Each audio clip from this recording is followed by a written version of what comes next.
What's up everybody? In today's video, we've got new details on what's coming from Apple when it comes to displays. Our good friend Mark Gurman is laying it all out, as well as details on what we should expect as far as MacBooks in 2025 and some killer deals on Mac Minis. Let's jump in.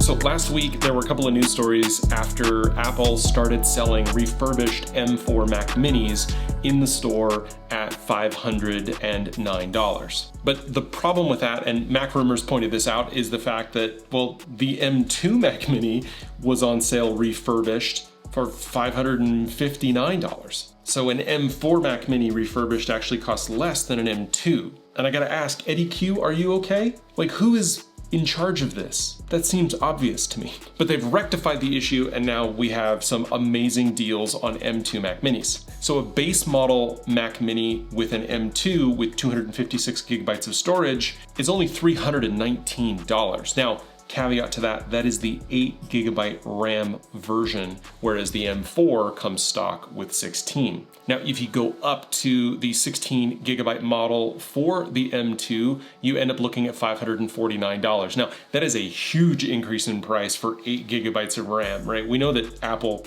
charges a lot for RAM, but that is excessive. But it means that if you potentially have someone in your life who just needs a dedicated, simple internet machine computer, right? We're not talking about content creation necessarily. We're just your boomer dad, my boomer dad. An M2 Mac Mini with 256 gigabytes of storage and 8 gigabytes of RAM would actually be a pretty decent St. Patrick's Day gift. Valentine's Day is over, so yeah. Or like a homework machine, or just maybe even like a dedicated little computer for up in the attic to run your home kit, to run your Plex server. Lots of options here, $319. Honestly, that's a phenomenal deal if this is a little computer that you're looking for. And remember, it's not as little as the M4, it's still the larger footprint, but it is an M2 Mac Mini for $320 while supplies last. That reporting comes from 9to5Mac, and I will put the link down below as well as a link to the Apple Refurb store with this product. Now, Apple soothsayer Mark Gurman claims that Apple is going to begin selling the M4 editions of the MacBook Air, which is their most popular MacBook, and I think the most popular laptop notebook in the world by volume. We'll be getting an update to the M4 processor in both its 13 and 15-inch editions. I think they're pretty much going to keep everything the same, and we're going to get a press release saying that the store has the updated model. And in fact, as I'm recording this, you might be watching this on Wednesday, February 18th. It might actually already be on the store. Expect pricing for all specs to stay pretty much the same, because last fall they updated the 13-inch with 16 gigabytes of RAM to be the new base model price. So I'd expect the same out of the M4 like we're seeing in the rest of the M4 products, with 16 gigs as the new minimum. Additionally, we're expecting the iPhone SE to come out this week, which I am actually very excited for. While I won't be purchasing it myself, I think it's a great product at a great price, because we are expecting a 6.1-inch screen, we're expecting the 48 megapixel camera, we're expecting it to get updated to Face ID with the physical button removed, and we're definitely expecting them to increase the RAM and update it to a more recent A-series processor to be able to support Apple Intelligence. Now, wherever you stand on Apple Intelligence, and if you think it's good or bad, or if you're using it or what, you can at least say that for $300 or $400, an iPhone with a 6.1-inch, potentially OLED screen, Face ID, and the processor and RAM necessary to run Apple Intelligence, that ain't a bad deal, especially, again, if you're looking for something for your boomer dad or for your kids. I think this is a good product at a decent price. But again, as with the MacBook Air, I'm recording this on Tuesday the 17th. You're gonna probably see this on the 18th. This might have actually already happened. Check the store. As well as an update to USB-C and the more modern physical design. So now moving on to Apple displays, in 2022, we got the Apple Studio display. Not to be confused with the Studio XDR. The Studio display was their 27-inch display that had a $1,600 price tag, 600 nits of brightness, and a Thunderbolt 3 port. But it was a traditional LED backlit LCD panel. But other than the Thunderbolt port, to be quite honest, I couldn't really find an advantage for this monitor other than the fact that it's a 27-inch 5K display, so it has slightly better pixel density than a traditional 4K display. For reference, I currently use a 32-inch Samsung display that is 4K that I got for half that price. And it has HDR capability and it goes up above 1000 nits of brightness. So the information that we're getting from Mark Gurman is that they are working on an update to this monitor, but that it would still be 27 inches. But the advantage would be that they would incorporate the mini LED similar to what you have on something like a MacBook Pro. Now, I've said this before and I will say it again, the display that I have on my MacBook Pro is the best display that I've ever had. It's the brightest, it's the most amazing. And it's still the M1 version, it's not even the latest model.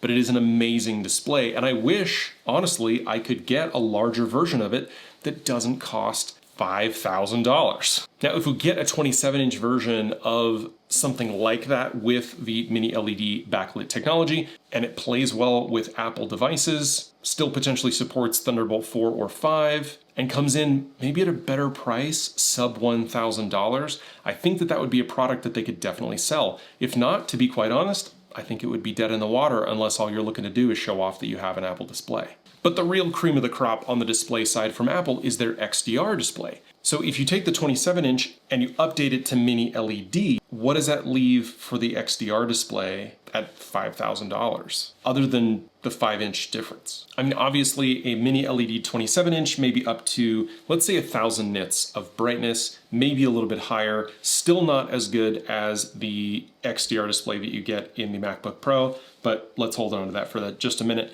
If the XDR2 display doesn't want to be overshadowed, they'd need to push it to about 2000 nits of peak brightness, which seems like a logical jump. Update the specs to include Thunderbolt 4 or 5, USB-C, and now currently it supports P3 color. But in order to justify the higher price tag, unless they bring it down considerably, you would need to bring up those niche specs to match that niche price. So if you bring that mini LED panel up to 2000 nits of brightness, maybe you bring the color space compatibility up to Rec 2020 to really compete with reference monitors, and include the stand, which was a separate accessory that you had to buy for $1,000, and then significantly improve the camera, I think. But again, that's all kind of wishful thinking. We know that there's an update coming, we just don't know what it's gonna be, other than just all of these things better, hopefully. But unless it is significantly better than this updated studio display, it's not gonna make a whole lot of sense, except for a very small number of creatives. At the same time, that studio display points to a potential update for the iMac.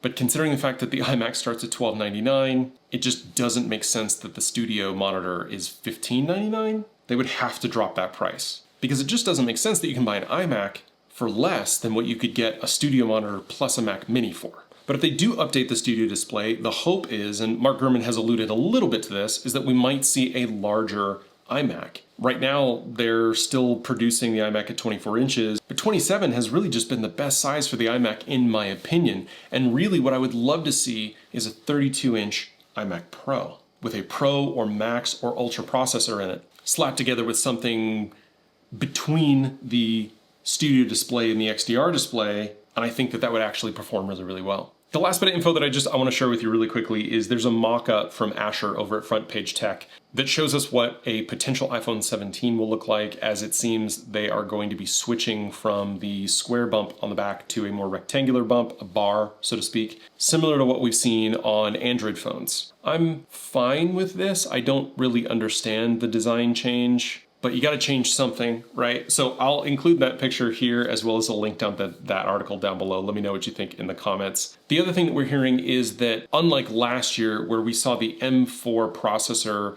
launch initially in an iPad Pro in the summer, long before we saw it in the MacBook Pros, Mark Gurman is indicating that this year we will not see that kind of cadence, and that we'll actually see the M5 MacBook Pros before we see the iPad Pro, which means that we will not be seeing an iPad Pro this summer, and will likely not see a new iPad until the very end of the year. Because honestly, the idea of getting an M5 MacBook Pro at the end of this year in the September-October timeframe, well, that's not really news, that's just kind of expected. But that's it for what we got on Apple news. It's gonna be an exciting week. Hopefully we see these displays in the next year or so, and hopefully we see some updates to the iMac to make it a little bit more pro. Links below to a lot of that, as well as to the gear that I use here in the studio, the gear that I use as a working photographer out there in the field.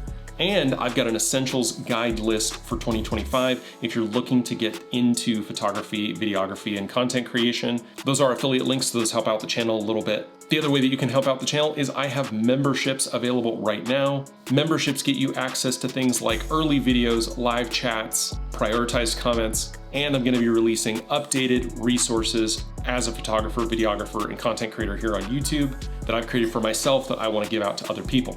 I'm still running my Instagram giveaway. I am trying to get my Instagram account up to 1,000 followers, but to do that, I need your help. Once I hit 1,000 followers, I will be giving away a ton of the gear that I've been sent to review. I've got a short video here that you can click on that will give you all the details. So check that out. Follow me over on Instagram, comment on this video or that one saying, I did it, Joe. Let's get you to 1K, and you'll be entered to win some of this free gear. One last thing that you can do to support the channel is hit the subscribe button, hit the like button if you found this video informative, and obviously you can hit the bell if you want to be notified when I post new videos. If you're a member, you'll actually get those sooner than later. But that's it for me today. Thank you so much for watching, and I will see you in the next one.